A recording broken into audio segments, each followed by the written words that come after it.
খালেদা জিয়া কি করেছিল, মুরগির উপরেও বোমা মেরেছে। और एक नमरूद पैदा हो। आए मेरे जान प्यारे दमान, आंखों की तारा आसमान की चांद, दिल में हाय प्यारे पाकिस्तान। আমি যাই নামাজ পড়ি, সকালে উঠে আগে নামাজ পড়ি, নামাজ পড়ার পরে কোরআন তিলাওয়াত করি। আমি যদি প্রধানমন্ত্রী হই, আমি আপনাকে বলে দিচ্ছি, সপ্তাহে একদিনের বেশি টেলিভিশনে অন্তত আমার চেহারা দেখবেন। একজন মানুষ যদি বলে যে আমাকে চায় না, আমি কোনোদিনই থাকবো না।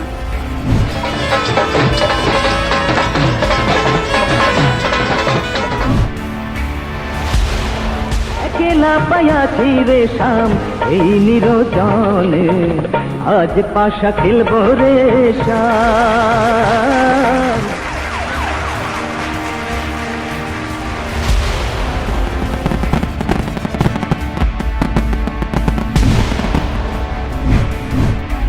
সকালে উঠে আগে নামাজ পড়ি, আমার পাওয়ার চাই, অ্যাবসলিউট পাওয়ার নিয়ে আমি দেশের উন্নতি করতে চাই। সব কথা এই মোবাইল ফোন আর সরকারকে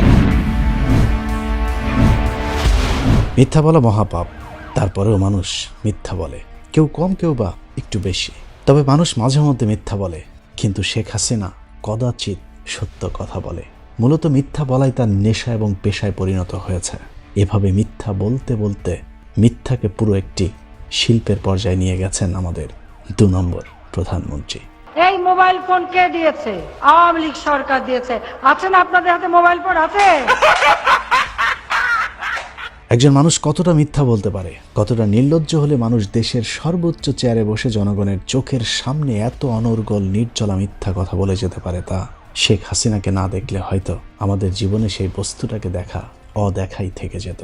জনগণের ভোটটা চুরি করে ক্ষমতায় আসা ওই নিয়ত আমাদের নাই। এরকমের বক্তব্য সত্য নাকি মিথ্যা সেটা নিয়ে আসলে আলোচনার কিছু নেই। ২০১৮ সালে যারা বাংলাদেশে জীবিত অবস্থায় বেঁচে ছিলেন তারা সবাই জানেন শেখ হাসিনা ভোট চুরি করেছিল নাকি আসলে মানুষের ভোটে ক্ষমতায় এসেছে। জনগণ বারবার আমাদের ভোট দিয়েছে, কাজে সেই ভোটে নির্বাচিত হয়ে আমরা বারবার এসেছি। শেখ হাসিনার মুখে আমরা সচরাচর আরেকটি মিথ্যা কথা শুনতে পাই, তা হলো হাসিনার একদম ক্ষমতার লোভ নেই। জনগণ তাকে বারবার চায়, এজন্যই নাকি তিনি ক্ষমতায় আছেন। আমার প্রধানমন্ত্রীদের দরকার নাই। এবার চলুন প্রথমেই শেখ হাসিনার ক্ষমতার লোভ আছে কি নেই সেটা একটু বিশ্লেষণ করা যাক। আমার তো আসলে সময় হয়ে গেছে, এখন বিদায় নেওয়ার জন্য আমি প্রস্তুত। এরকম বিদায়ের প্রস্তুতি শেখ হাসিনা সেই ২০০৮ সাল থেকেই নিচ্ছেন। প্রতিবার নির্বাচন আসলেই এবারই আমার শেষ নির্বাচন বলে জনগণের সাথে বারবার তিনি এভাবেই ধোঁকাবাজি করে যাচ্ছেন। আর প্রধানমন্ত্রী হতে চান না শেখ হাসিনা। এটা ৩ বছর আগের বক্তব্য। বিদেশি একটি গণমাধ্যমের সাক্ষাৎকারে তিনি বলেছিলেন, আমি আর প্রধানমন্ত্রী হতে চাই না। ক্ষমতা ছাড়ার পর তিনি কোথায় গিয়ে থাকবেন সেটাও নাকি এরই মধ্যে চিন্তা ভাবনা করে ফেলেছেন মিথ্যার রানী শেখ হাসিনা। ঠিক আছে, এখানে যতদিন আছি, যখন থাকবো না গ্রামে যাব, হয়তো গাড়ি কিনে চালাতে সেই সামর্থ্য আমার হবে না, আমি ভ্যানেও চড়তে পারি। এটা তারও ১ বছর আগের বক্তব্য। জনগণের একজন মানুষ যদি বলে যে আমাকে চায় না, আমি কোনোদিনই থাকবো না। এটা তারও বছরখানেক আগের বক্তব্য। অবসর তো নিতেই হবে অবশ্যই। জনগণ বারবার আমাদের ভোট দিয়েছে, তারা তার নেতৃত্ব বেছে নেবে। এটা প্রায় ১০ বছর আগের একটি বক্তব্য, যেটা নিয়ে ১০ বছর আগেই জনতার কথা অনুষ্ঠানে জনগণ জানিয়েছিলেন তারা শেখ হাসিনার এসব কথাবার্তা বিশ্বাস করেন না। আমি প্রধানমন্ত্রী তো চাই না, আমি মানুষের শান্তি চাই, মানুষের কষ্ট আমি সহ্য করতে পারি না। মাননীয় প্রধানমন্ত্রীর এই বক্তব্য সাধারণ মানুষ কিভাবে দেখেন? উনি দেশের মানুষের সুখ শান্তি চাই, উনি কাজে প্রমাণ করে দেখান। এটা হচ্ছে ওনার মুখের কথা, মনের কথা না। তা ক্ষমতাটা ছাড়ে না কেন? ক্ষমতা ছেড়ে নিরপেক্ষ নির্বাচন দিয়ে দেখ। এটা তো আসলে জনগণ খাবে না, এই ধরনের কথা জনগণ গ্রহণ করবে না। জনগণের সেই কথাই শেখ হাসিনা সত্য প্রমাণ করেছেন। প্রায় ১০ বছর পরে সে ক্ষমতার লোভ তো যায়নি, বরং হাসিনা ২০২২ সালে এসেও বলেন, আমার আরো পাওয়ার চাই। আমার পাওয়ার চাই, আমি দেশে উন্নতি করতে চাই, সাফ কথা আমার। এখানেই শেষ নয়, আল্লাহ যদি বাঁচিয়ে রাখেন তাহলে ২০৪১ সালের মধ্যে ডিজিটাল বাংলাদেশের মানুষকে স্মার্ট বাংলাদেশ উপহার দেওয়ার স্বপ্ন দেখছেন চির যৌবনা শেখ হাসিনা। এখন আমাদের লক্ষ্য ৪১ সালের মধ্যে ডিজিটাল বাংলাদেশ থেকে স্মার্ট বাংলাদেশে আমরা চলে যাব এবং আমাদের সমস্ত সমাজটাই হবে স্মার্ট সোসাইটি। তবে স্মার্ট বাংলাদেশ তো দূরের কথা, ডিজিটাল বাংলাদেশের টালমাটাল অবস্থাটাই করোনার সময় বাংলাদেশের মানুষ স্বচক্ষে দেখেছেন। করোনা রোগী বাড়তে থাকায় হাসপাতালগুলোতে পরিস্থিতি নাজুক হচ্ছে। শুধু বেড়া এই যে এক্সরে করতে যাচ্ছি, কারেন্ট নাই, টাকা মেডিকেলে কারেন্ট থাকে না, বলার মতো কিছু নাই। ভয়াবহ সেই পরিস্থিতি শেষ হওয়ার আগেই আবারও মিথ্যাচার শুরু করেছে মিথ্যার রানী শেখ হাসিনা। করোনা নিয়ন্ত্রণে তিনিই নাকি সবচেয়ে সফল, পেয়েছেন বিশ্বের সবচেয়ে ২ নম্বর প্রধানমন্ত্রী হবার স্বীকৃতি। বিশ্বের দ্বিতীয় সেরা প্রধানমন্ত্রী নির্বাচিত হয়, মন্ত্রিসভা নিম্নরূপ অভিনন্দন প্রস্তাব গ্রহণ করিল। করোনা সারা পৃথিবীর মানুষের জন্য অমঙ্গলজনক হলেও শেখ হাসিনার জন্য তা মঙ্গল বয়ে এনেছিল। এই মহামারীকে কেন্দ্র করেই 122 লাখ কোটি টাকা প্রণোদনার নামে হাতিয়ে নিয়েছে শেখ হাসিনাও তার পরিবারের ঘনিষ্ঠ জনেরা। ভ্যাকসিন সহ সব কেনাকাটায় জালিয়াতি করে দেশের অর্থনীতির 12টা বাজানোর পর এখন সব দোষ চাপিয়ে দিচ্ছেন করোনা আর ইউক্রেন যুদ্ধের উপর। আমাদের অর্থনীতিতে আজকে যে সংকট চলছে তার জন্য শুধু রাশিয়া ইউক্রেন যুদ্ধকেই দায়ী করার কোনো কারণ নেই। এখানে আমাদের ইন্টারনাল অনেক বিষয় আছে। আর্থিক খাতে বিশৃঙ্খলা, মেগা প্রকল্পগুলোতে ব্যাপক দুর্নীতি, হাজার হাজার কোটি টাকা বিদেশে পাচার, ব্যাংক সহ আর্থিক প্রতিষ্ঠানগুলোতে ব্যাপক লুটপাট, জ্বালানি খাতে কুইক রেন্টাল, ইন্ডিমনিটি, এগুলো অনেক বিষয় দায়ী। ফলাফল কি হয়েছে? ডলার সংকট, দ্রব্যমূল্যের ঊর্ধ্বগতি, সাধারণ মানুষের জীবন জীবিকা আজ দুর্বিষহ। ইংল্যান্ডে ইনফ্লেশন 13.3%। ভোগ্যপণ্য, খাবার জিনিসের দাম, সেখানে জ্বালানি তেলের দাম বৃদ্ধি পেয়েছে। বড় বড় মহারথীরাই আমাদের দুর্নীতির খোঁজ পায় নাই, আর কিছু লোক ভাঙা রেকর্ডের মতো বলেই যাচ্ছেন কুইক রেন্টাল, সব বিদ্যুৎ বন্ধ করে দিত এখন। বাস্তবে উন্নত দেশগুলোর জিনিসপত্রের দাম বেড়েছে সত্য, কিন্তু আমেরিকা, ইউরোপ, কানাডা, অস্ট্রেলিয়ার কোথাও গ্রাহক পর্যায়ে 1 টাকা বিদ্যুতের দাম বাড়ানো হয়নি। কিন্তু শেখ হাসিনা দীর্ঘদিন ধরে এই মিথ্যা তথ্যটি মানুষের সামনে বলে যাচ্ছেন। কিন্তু মিথ্যাবাদী হাসিনা যে মিথ্যা বলেন সেটা তার বক্তব্যের মাধ্যমেই প্রমাণ করা যাক। 150% বৃদ্ধি পেয়েছে বিদ্যুতের দাম ইংল্যান্ডে। এবার চলুন ব্রিটেনে বিদ্যুতের দাম কত পার্সেন্ট বেড়েছে সেটা জেনে আসা যাক। আজকে ব্রিটেনে বিদ্যুতের দাম 80% বৃদ্ধি করেছে। 150% বৃদ্ধি পেয়েছে বিদ্যুতের দাম ইংল্যান্ডে। ব্রিটেনে বিদ্যুতের দাম 80% বৃদ্ধি করেছে। 150% বৃদ্ধি পেয়েছে বিদ্যুতের দাম ইংল্যান্ডে। ব্রিটেনে বিদ্যুতের দাম 80% বৃদ্ধি করেছে। 150% বৃদ্ধি পেয়েছে বিদ্যুতের দাম ইংল্যান্ডে। ব্রিটেনে বিদ্যুতের দাম 80% বৃদ্ধি করেছে। 150% বৃদ্ধি পেয়েছে বিদ্যুতের দাম ইংল্যান্ডে। ব্রিটেনে বিদ্যুতের দাম 80% বৃদ্ধি করেছে। 180 ব্রিটেনে, ইংল্যান্ডে। তার মানে ব্রিটেনে 80% আর ইংল্যান্ডে 150% বিদ্যুতের দাম বেড়েছে। এবার আপনারা পৃথিবীর ম্যাপে খুঁজে দেখুন ব্রিটেন কোনটা আর ইংল্যান্ড কোনটা। শুধু বিদ্যুতের দাম না, বিদ্যুৎ দিতেই নাকি হিমশিম খাচ্ছে ইউরোপ আমেরিকার দেশগুলো। সেখানে নাকি নিয়ম করে বিদ্যুতের লোডশেডিংও চলছে। ইউক্রেনের যুদ্ধের পর যেহেতু তেল কিনতে অসুবিধা হচ্ছে, গ্যাস আনতে অসুবিধা হচ্ছে, আর শুধু আমাদের দেশ না, আজকে আপনি ইংল্যান্ড, আমেরিকা, জার্মানি সব জায়গায় তারাই তো মানে জ্বালানি সাশ্রয়ের দিকে নজর দিচ্ছে। তারাই তো নিজেরাই তো হিমশিম খাচ্ছে। বিদ্যুৎ সংকটের পাশাপাশি অনেক উন্নত দেশেও নাকি এরই মধ্যে দুর্ভিক্ষ শুরু হয়ে গেছে, যে বক্তব্যটিও আমাদের মিস মৃণাল কান্তি দাস জনসম্মুখে বলেছেন। অনেক উন্নত দেশগুলিতে কিন্তু দুর্ভিক্ষ শুরু হয়ে আছে। শেখ হাসিনা ইংল্যান্ডের নাম ধরে বলেছেন সেখানকার মানুষ নাকি 3 বেলার পরিবর্তে 2 বেলা খাওয়া শুরু করেছিল। জার্মানির মানুষের অবস্থা তো তার চেয়েও করুন। তারা নাকি এই শীতের মধ্যে গরম পানীয় করতে পারছেন না বিদ্যুতের অভাবে। এছাড়া অনেক মানুষ নাকি গৃহহীন হয়েও আছেন। কতটা মানসিক বিকারগ্রস্ত হলে একজন প্রধানমন্ত্রী এ ধরনের মিথ্যা তথ্য মানুষের সামনে প্রকাশ্যে বলতে পারেন? ইংল্যান্ডের কথা বলতে পারি, সেখানে তো আমাদের অনেক লোক আছে, বহু মানুষ, অধিকাংশ মানুষ আজকে কয়েক মাস তারা মাংস কিনে খাওয়ার সামর্থ্য তাদের নেই। তারা কিনে খেতে পারে না, তারা 3 বেলার খাবার খেতে পারে না, 1 বেলার খাবার তাদের বন্ধ করে দিতে হয়েছে। ঠিক এইভাবে ইউরোপ, আমেরিকার যারা একেবারে দরিদ্র মানুষ, সেখানে থাকার ঘর নাই, রোগের চিকিৎসা নেই, গৃহহীন মানুষের ভিড়। ইউরোপের অবস্থা ওই ধরনের।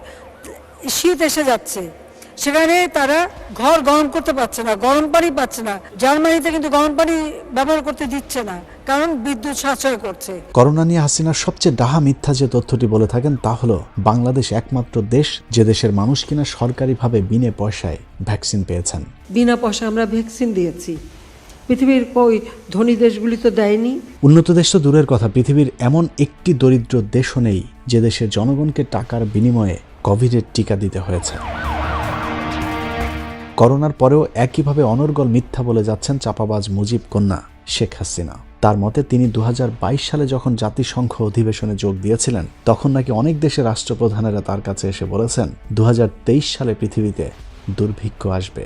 অথচ শেখ হাসিনা ছাড়া পৃথিবীর কোনো দেশের রাষ্ট্রপ্রধান তার দেশের মানুষের সামনে দুর্ভিক্ষের কোনো পূর্বাভাসের কথা বলেননি।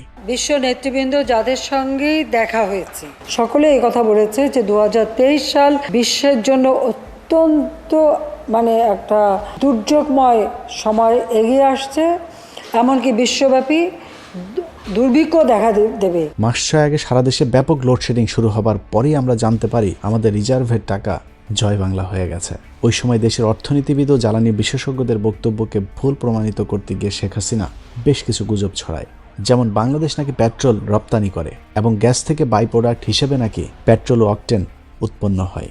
অকটেন আর পেট্রোল কিন্তু আমাদের কিনতে হয় না, যতটুকু চাহিদা তার থেকে অনেক বেশি পেট্রোল এবং অকটেন কিন্তু আমাদের আছে, বা আমরা অনেক সময় বাইরে বিক্রিও করি। বাস্তবতা হলো আমরা জ্বালানির জন্য যে ডিজেল আমদানি করি সেখান থেকেই বাই প্রোডাক্ট হিসেবে পেট্রোল ও অকটেন উৎপন্ন হয়। অতএব পেট্রোল শতভাগ আমদানি নির্ভর একটি পণ্য। হাসিনার এই বক্তব্যটি সর্বৈব মিথ্যা। বাংলাদেশের ইতিহাসে এখন পর্যন্ত 1 টাকার অকটেন কোনোদিন রপ্তানি করেনি কোনো সরকার, বরং ডিজেলের পাশাপাশি আমাদের অকটেন আমদানি করতে হয়। যে খবরটি আওয়ামী লীগের পক্ষে গুজব ছড়ানোর ক্ষেত্রে 71 টিভির পরেই যাদের অবস্থান, সেই সময় টিভি তাদের সংবাদেই প্রচার করেছিল। বিটিসি জানিয়েছে আগামী 1 থেকে 2 দিনের ভেতর আরও 50,000 মেট্রিক টন অকটেন আসবে। এছাড়া আগস্ট মাসে 25,000 টন অকটেনবাহী আরও একটি জাহাজ আসবে। শেখ হাসিনা সবচেয়ে বেশি মিথ্যা কথা বলে থাকেন তার পিতাকে নিয়ে। শেখ মুজিবকে দেবতুল্য বানাতে গিয়ে হাসিনা তার প্রায় প্রতিটি বক্তব্যে মিথ্যা তথ্য জনগণের মাঝে ছড়িয়ে থাকেন। শেখ হাসিনা সংসদে বলেছিলেন বঙ্গবন্ধুর নাকি নির্দেশ ছিল একজন রিকশাওয়ালাকেও আপনি করে বলতে হবে, অথচ শেখ মুজিব নিজেই তার চেয়ে বড়দেরকেও তুই করে ডাকত। সরকারি সব আমলাদেরকে পর্যন্ত শেখ মুজিব তুই তুই করে ডাকতেন। আমার বাবার নির্দেশ ছিল একজন রিকশাওয়ালাকে আপনি করে কথা বলতে হবে, বাড়ির ড্রাইভারকে ড্রাইভার সাহেব বলতে হবে। আর তিনি জিজ্ঞেস করছেন যে সকালে উঠে আমি কি খুঁজি, আমি জায়নামাজ খুঁজি। হাসিনা বিভিন্ন সময় তার বক্তব্যে বলে থাকেন তিনি নাকি নিয়মিত তাহাজ্জুদের নামাজ পড়েন। এখন প্রশ্ন হলো তাহাজ্জুদের ওয়াক্ত থেকে ফজরের নামাজের সময়ের ব্যবধান 2-3 ঘন্টা। তাহলে তাহাজ্জুদ নামাজ পড়ার পর গুছিয়ে রাখা জায়নামাজ কেন ফজরের নামাজের সময় আবার খুঁজে আনতে হবে? সকালে উঠে আগে নামাজ পড়ি, নামাজ পড়ার পরে কোরআন তিলাওয়াত করি, তারপরে 1 কাপ চা নিজে বানাই। ধর্ম নিয়ে নিয়মিত এরকম মিথ্যাচারের পাশাপাশি শেখ হাসিনা মানুষের লাশের সামনে দাঁড়িয়েও মিথ্যা কথা বলতে পারেন। সেই দিন কোনো গোলাগুলি বা সেরকম কোনো ঘটনাই ঘটেনি। বোম মারা, গুলি করা, লোপাতাড়ি গুলি করছে, কিছু ডাইরেক্ট গুলি করা, অনেক আল্লাহর বান্দাদেরকে শহীদ করে। শেখ হাসিনা নিজেকে খুব সৎ এবং দেশপ্রেমিক প্রমাণ করতে গিয়ে নানা ধরনের নাটক করে থাকেন। এই যেমন তিনি পয়সার অভাবে বিদেশে চিকিৎসা করতে যেতে পারছেন না বোঝানোর জন্য 10 টাকার টিকিট দিয়ে সরকারি হাসপাতালে মাঝে মধ্যে ডাক্তার দেখিয়ে থাকেন। 10 টাকার টিকিট কেটে জাতীয় চক্ষু বিজ্ঞান ইনস্টিটিউট ও হাসপাতালে চোখের চিকিৎসা করিয়েছেন প্রধানমন্ত্রী শেখ হাসিনা। এটা যে নাটক তা বুঝতে হলে এই নিউজের পরের অংশটুকু দেখলেই চলবে, যেখানে বলা হয়েছে তার মাত্র কিছুদিন আগে লন্ডনে চোখের অস্ত্রোপচার করার জন্য গিয়েছিলেন শেখ হাসিনা, এবং তার আগে পরেও বেশ কয়েকবার চোখ কানের চিকিৎসার জন্য শেখ হাসিনা মাঝে মধ্যে লন্ডনে যেয়ে থাকেন। এরপর গত জুলাইয়ে লন্ডনে প্রধানমন্ত্রীর চোখের অস্ত্রোপচার হয়। হাসিনা কিছুদিন আগে তার এক বক্তব্যে বলেছিলেন বিএনপি যদি তার গণভবন ঘেরাও করতে আসে তাহলেও তিনি নাকি বাধা দেবেন না। আমি তো বলে দিয়েছি যে তারা যদি এমনকি প্রাইম মিনিস্টার অফিসে যদি ঘেরাও করতে আসে তাদের পুলিশের জন্য বাধা না দেয়। এই বক্তব্যের ঠিক পরদিন পুলিশের গুলিতে বিএনপির এক কর্মী মারা যাওয়ার ঘটনা ঘটেছিল। বাস্তবে এটাই হলো শেখ হাসিনার কথা এবং কাজের আসল বৈশিষ্ট্য। মিথ্যা বলা শেখ হাসিনার অনেক পুরাতন অভ্যাস। 96 সালে ক্ষমতায় আসার আগে শেখ হাসিনা বলেছিলেন তিনি ক্ষমতায় গেলে সপ্তাহে 1 দিনের বেশি টেলিভিশনে তিনি তার চেহারা দেখাবেন না। আমি যদি প্রধানমন্ত্রী হই আমি আপনাকে বলে দিচ্ছি সপ্তাহে 1 দিনের বেশি টেলিভিশনে অন্তত আমার চেহারা দেখবেন না। শেখ হাসিনার সেই বক্তব্যের পর তিনি ক্ষমতায় এসেছেন। ক্ষমতায় আসবার পর আমরা তার আসল চেহারা দেখছি।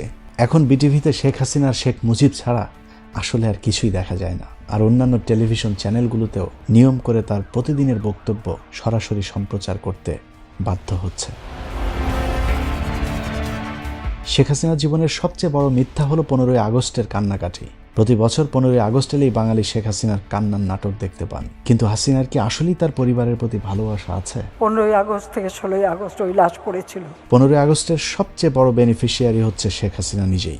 রক্ষী বাহিনী যেভাবে খুন, লুটপাট, ধর্ষণ শুরু করেছিল, 75-এর 15ই আগস্টের ঘটনা না ঘটলে শেখ মুজিবকে পাবলিক এমনিতেই গণধোলাই দিয়ে কিছুদিনের মধ্যেই মেরে ফেলত। যে কারণে মর্মান্তিক সে হত্যাকাণ্ডের পরেও কেউ কোনো প্রতিবাদ করেনি, বরং আওয়ামী লীগের বড় বড় নেতারাই তখন তাদের স্বস্তির কথা বিভিন্ন গণমাধ্যমকে জানিয়েছিলেন। একটি মানুষ ছিল না সাহস করে এগিয়ে আসা, একটি মানুষ ছিল না প্রতিবাদ করার। কেন করতে পারিনি? এত বড় সংগঠন, এত সমর্থক, এত লোক, কেউ তো একটা কথা বলার সাহস পায়নি। সময়ের বিবর্তনে মানুষ আওয়ামী জাহিলিয়াতের ৭২ থেকে ৭৫-এর অন্ধকার সময় ভুলে গিয়েছে। অপরদিকে নারী, শিশু সহ পুরো পরিবারকে নৃশংসভাবে হত্যার কারণে মানুষের মাঝে কিছুটা করুণা তৈরি হয়েছে। কিন্তু শেখ হাসিনা সেটাকে তার রাজনৈতিক হাতিয়ার হিসেবে কাজে লাগাচ্ছেন। কিছু মুনাফেক নিশ্চয়ই নিজেদের মধ্যেও ছিল, জিয়া পর্যন্ত, এদের একটা চক্রান্তের মধ্য দিয়েই জাতির পিতাকে হত্যা করা হয়। হাসিনার মন্ত্রিসভায় শেখ মুজিবের চামড়া দিয়ে ডুগডুগি বাঁচানো মতিয়া চৌধুরী নেতৃত্ব দিচ্ছেন। মুজিবের মৃত্যু আনন্দের ট্যাঙ্কের উপর নাচানাচি করা হাসানুল হক ইনুও এখন শেখ হাসিনার খুব ঘনিষ্ঠ সহযোদ্ধা।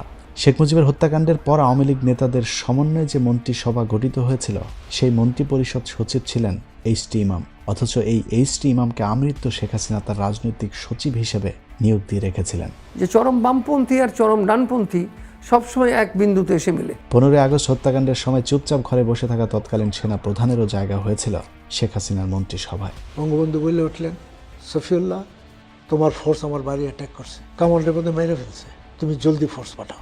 আমি তখন বললাম, আই এম ডুইং সামথিং। সেনাবাহিনীর দায়িত্ব দেশের প্রয়োজনে জীবন বাজি রাখতে হবে, এই শপথ নিয়েই তারা তাদের চাকরিতে যোগদান করেন। অথচ প্রেসিডেন্টের বাড়িতে সশস্ত্র লোকজনের আক্রমণের খবর শুনে প্রেসিডেন্টকে বাড়ির পেছন দিয়ে দেয়াল টপকে পালিয়ে যাবার পরামর্শ দিয়েই দায় সেরেছিলেন তৎকালীন সেনাপ্রধান কে.এম. শফিউল্লাহ। যদি আমি কোনো সৈন্যদের নিয়ে এটা প্রতিবাদ করতে যেতাম, বিপক্ষ শত্রু তো সৈন্য হয়ে যেত। তারপরও শেখ হাসিনার তার প্রতি কোনো ক্ষোভ নেই। হাসিনার যত ক্ষোভ সব জিয়াউর রহমানের প্রতি, কারণ তিনি এবং তার পরিবারই তার ক্ষমতার প্রতিপক্ষ। বঙ্গবন্ধুর হত্যার ষড়যন্ত্রের সঙ্গে হত্যার সঙ্গে জিয়ারও সম্পৃক্ত ছিল। মরে গিয়ে বেঁচে গেছে, নইলে ওরেও তো আসামি বানাতাম, পরিষ্কার কথা, সেও আসামি হতো। ক্ষমতালোভী শেখ হাসিনা একজন মানসিক বিকারগ্রস্ত মানুষ। 15 আগস্ট সহ অন্যান্য বিভিন্ন সময় তিনি যে কান্নাকাটি করেন, এই সবই তার অভিনয়। স্বাধীন বাংলাদেশের ইতিহাসে একমাত্র দুর্ভিক্ষ হয়েছিল 1974 সালে শেখ মুজিবের সময়। ওই সময় শেখ মুজিবের নিজের একটি বক্তব্য অনলাইনে এখনো মাঝে মধ্যেই দেখা যায়, যেখানে মুজিব বলেছেন, আমি ভিক্ষা করে আনি আর সেগুলো চোরের দল লুটপাট করে খায়।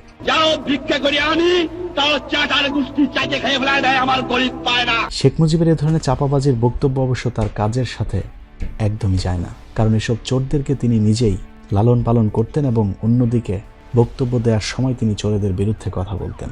সে যাই হোক, শেখ মুজিব যে ভিক্ষা করে আনতেন সেটা তিনি নিজেই স্বীকার করে গেছেন।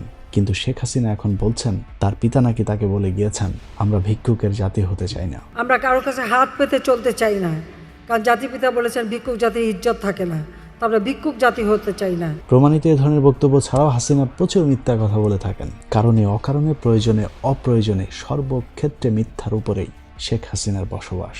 কাবাব হয়, কাঁঠালের বার্গার হয়, কাঁঠাল নানাভাবে কিন্তু এটা বিদেশে এখন মানে ব্যবহার করছে, খাচ্ছে, এবং তার দাম কিন্তু অনেক বেশি। শেখ হাসিনার মিথ্যাচারে অনুপ্রাণিত হয়ে তার আশপাশে মিথ্যাবাদীরা ভর করেছেন। হাসিনাকে খুশি করবার জন্য প্রতিনিয়ত তারা নানা ধরনের হাস্যকর বক্তব্য দিয়ে থাকেন, আর শেখ হাসিনাও তাতেই খুশি। কোন দেশের রাষ্ট্রনায়ক যদি খুব বেশি আল্লাহওয়ালা হন, সেই দেশের উপরে আল্লাহর একটা আলাদা রহমত থাকে।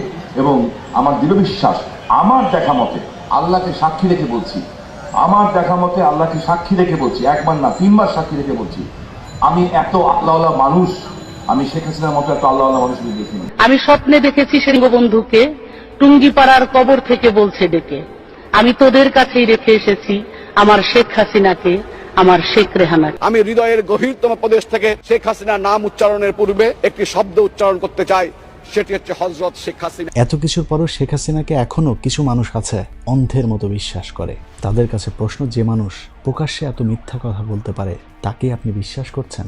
বিশ্বাস করা না করা একান্তই আপনার ব্যাপার। তবে পৃথিবীতে মিথ্যা কথা বলায় যদি কেউ চ্যাম্পিয়ন হয়ে থাকেন, তাহলে তিনি মাননীয় প্রধানমন্ত্রী শেখ হাসিনা। আল্লাহ হাফেজ।